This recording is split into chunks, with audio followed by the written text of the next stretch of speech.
It's December 31st, which means that it's time to announce the winners. That is, the books that have given 5 stars out of 5 stars this year. This year was filled with different genres for me, and this year I really tried to explore more and to widen my horizons in terms of literature. I also stopped reading for the numbers, and I tried to approach literature and reading from the point of view of a child who is amused by reading and who reads for fun. This year I tried to read not to please someone else behind a screen, but to please myself. So grab a hot cup of coffee. I hope you like my Christmas mug. I do. And let's have a lovely book chat. To make it less chaotic and try and show some of the signs of an organized person that I promised myself to be in 2025, I separated these books into 3 piles. One for autobiographies and memoirs, second for fiction books, and third one for essays and thought pieces. And so I will walk you through all of them. First pile, autobiographies and memoirs. I don't know why, but I read a lot of autobiographies this year, like a lot. It's so unlike me because I was convinced that biographies in general are hella boring. Like, you would never be able to persuade me that it is some way entertaining. And that's why I'm so astonished to say that one of my favorite books this year was a memoir, and not by anyone, but by Simone de Beauvoir, and it's her Memoirs of a Dutiful Daughter. It just completely blew my mind. As you may or may not know, Simone de Beauvoir is one of my favorite writers. I read her in French and in English. I was going into this work as a person who already read Simone de Beauvoir's novels and who wanted to know more about her personal life and about her upbringing. And that's exactly what I got. In this memoir, she walks us through her childhood, through her youth, and her early 20s. And what is exceptional about this memoir is that she approaches her childhood and her youth from a very analytical point of view. It's very sharp and not sentimental at all. You will not find any sentimentality in this one, yet it is so captivating and you're just mesmerized at how poignantly she brings up the questions of social inequity and showcases the dynamics of relationships in her family, especially with her sister and her mother. We also witness her passion for learning and how she built herself this cage of being a perfect student, a perfect daughter, and that's why her book is called Memoirs of a Dutiful Daughter. This is a story of her becoming a prisoner of this image that she has built for herself, and now she tries to explore the world that surrounds her through that image. She also talks about her encountering Albert Camus and Jean-Paul Sartre, as well as Simone Weil, but we're going to talk about her a little bit more later. Me personally, I found this memoir very relatable. I don't even know why, because technically we live in very different times, yet I felt like she was speaking to me. I do try to be a perfect daughter, a perfect student, and I too put myself into this cage and make myself prisoner of my own expectations. Next book is the book that I picked on a whim and didn't really know anything about it before picking it up, and it's The World of Yesterday by Stefan Zweig. Now let me tell you a little anecdote. I learned about Stefan Zweig's work in a very random way. Basically, I was reading an article about the process of shooting The Grand Budapest Hotel, which is one of my favorite movies ever. And Wes Anderson actually was talking about how Stefan Zweig's writings inspired The Grand Budapest Hotel. And so, of course, I had to Google him and to check if he's a good writer. Turns out the man is a fabulous writer. And so this book is an autobiography, but at the same time a very beautiful approach to historical events. Here Zweig talks about the First World War and the Second World War, but not in a very strict and serious manner. In fact, Stefan Zweig manages to capture all of the humanity amidst all of the inhuman events that were happening. And it's this lyrical and beautiful approach that I've seen people critique in the reviews. I mean, if you want a history class, this is not the right book for you. But if you want a captivating autobiography and mesmerizing description of nature, of cities, of a whole era, then that's the right book for you. And I especially loved it because he delved deeply into the artist's way of life. We meet all of these different authors and poets and artists on our way. For example, Paul Valéry or Rilke, and Stefan Zweig really transmits all of the dialogues that he had with them. It's truly so precious because you get to see their artistic progress. As a person who likes to observe the artists creating, I felt like it was very fascinating. If you want to learn more about the historical events of 20th century, yet not in a very traditional manner, I would definitely recommend this book. Now, I also read a lot of fiction books because everyone and each of us needs to escape from this world sometimes. Am I right? So my most recent read was Eyeless Gaza by Aldous Huxley. And I already read one of the Aldous Huxley's books this year, and no, I still haven't read The Brave New World. I did read, however, The Anticay, and I found it marvelous, with a book that completely absorbed me, and won over me was Eyeless in Gaza. I have no idea why no one talks about this book. No idea. This was such a treat. The novel's structure reminds me of an intimate journal, and it may seem incoherent at times and somehow overwhelming, but in the middle of a book you actually understand how to navigate through it, and I promise you it's all worth it. We follow the main character, Anthony Bivis, who's a very unlikable one, so if you don't like unlikable main characters, this one is not for you. Basically, we follow him through his childhood and through his youth, adolescence, and some of his adulthood as he grows up and explores the society around him and the social expectations that come with the society. As a reader, we meet a lot of characters on our way, which may be overwhelming, but all of them are there to critique and to showcase the spirit of the period of time the novel is set in. The youth is, as always, ambitious and blinded by the dreams and hope for the future. The older generation, however, is deceptive and regretful. The main themes explored by Aldous Huxley in this book are those of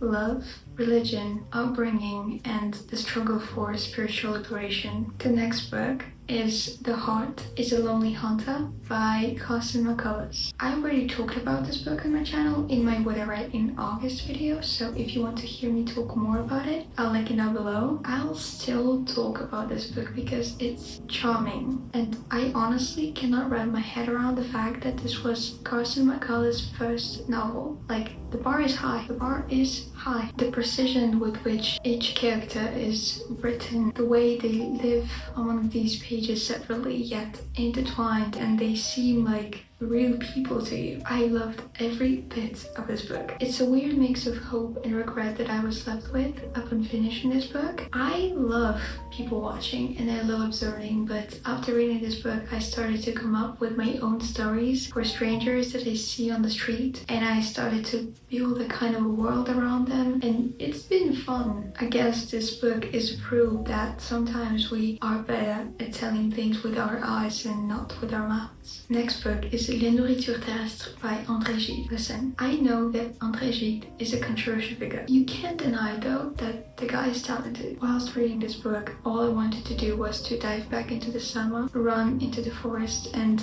get my life a fresh new start. Unfortunately, that's not how life works. This book is basically a guide to becoming liberated from the society and the societal expectations and finding the essence of existence through connection with nature. If you are familiar with Gide's life and work, you know that nature and adventure has always played a huge part in his life. I mean, if you read his autobiography, and that's what I did, it may seem like the guy is always traveling, and this vagabond spirit is omnipresent in all of his works. I think in that way I can only compare him to Jack Kerouac. So yes, I will definitely recommend this book to anyone who's in need of a fresh gulp of summer air, especially in this weather. Nothing seems better to me than sitting down with this book in my lap, wrapping myself up in a blanket, and letting myself sink and this lyrical masterpiece that this book is. Not only did I talk about this book already, a whole 10-minute rant that you can find on my channel, by the way, but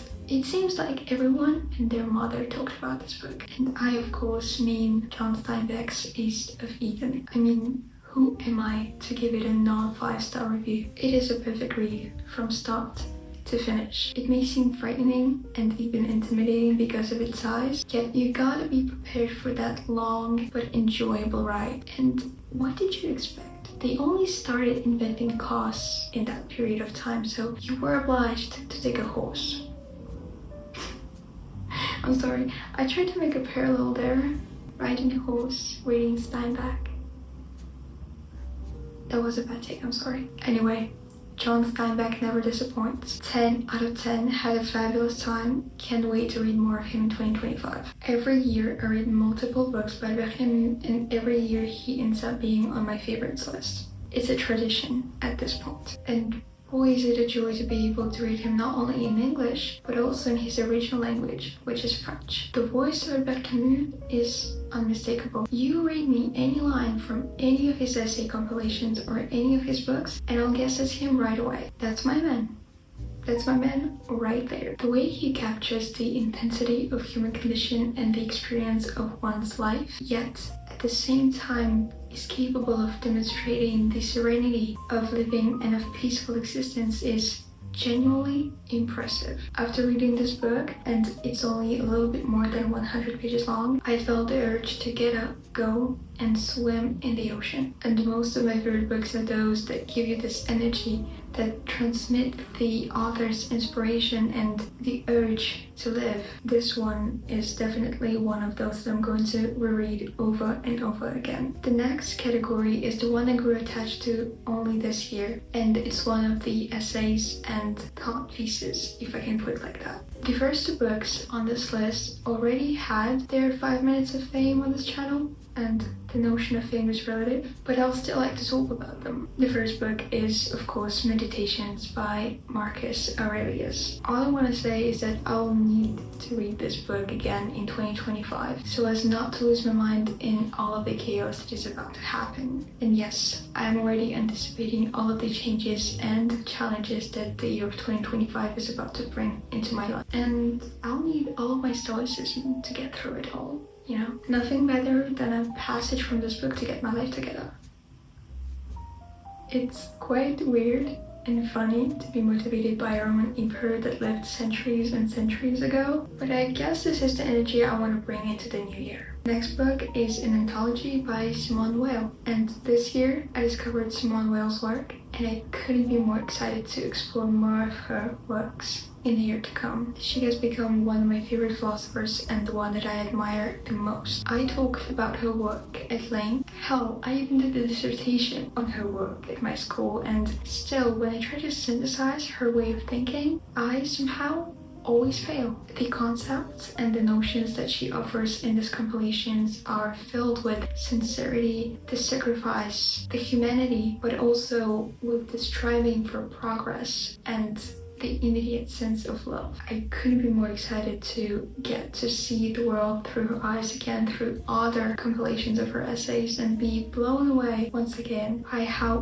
brave and exceptional she is. I feel like I haven't talked about James Baldwin enough. As a matter of fact, James Baldwin is one of my favorite writers, and more than his books, I love his essays. And Notes by Native Son is a perfect compilation of notes and essays. Here, James Baldwin reflects on his upbringing in the religious community, on his relationship with his family, especially with his father, but also with his loved ones. And here I also found some of the most beautiful pieces of writing and essays on art in general. In these essays, he's astonishingly vulnerable and open-hearted, offering you not only the fruits of his achievements, but also those of his mistakes. And it's this vulnerability that I cherish the most in his works. James Baldwin also reflects on his identity and the identity of Black people, and on the portrayal of Black people in our culture, and of the influence that the white culture precisely had on his upbringing and on the upbringing of young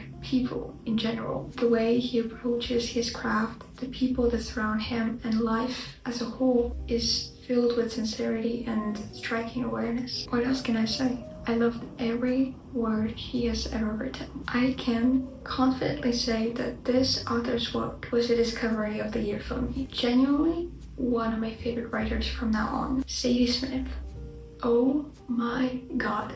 How come I didn't read any of her works earlier? This year I read her compilation of essays, Changing My Mind. Even though I started my acquaintances with her works through this compilation of essays, I couldn't be more excited to read more of her writings because I was so mesmerized. In this compilation, she manages to touch upon everything, everywhere, all at once. You've got essays on movies, on pieces of literature, on the art of writing, childhood stories, and even more. What can I say? To me, that seems like a perfect read. When I was reading this book, I felt like Sadie Smith was talking to my soul. And I'm not even exaggerating. Her voice is soothing yet alarming, pointing at the flaws in our society and in ourselves, bringing you out of this haze of a dream. Yet you, as a reader, you're willing to be brought on this adventure. You're even ready to pay extra for that ticket. And let me tell you, you have a long journey ahead of you, but you are in an incredible company. So here you have it. All of the books that I've given 5 stars in the year of 2024. And honestly, I can't wait to see what books I'll get my hands on in 2025. And I also would love it if you would share some of your 5-star reads in 2024 and maybe I read some of them. I hope you're having a great day. I hope you also enjoyed your Christmas with your loved ones or in your own company. Thank you for spending your time with me. I had a lovely chat and I appreciate you so much. I wish you a wonderful rest of the year and I'll see you next year. Bye!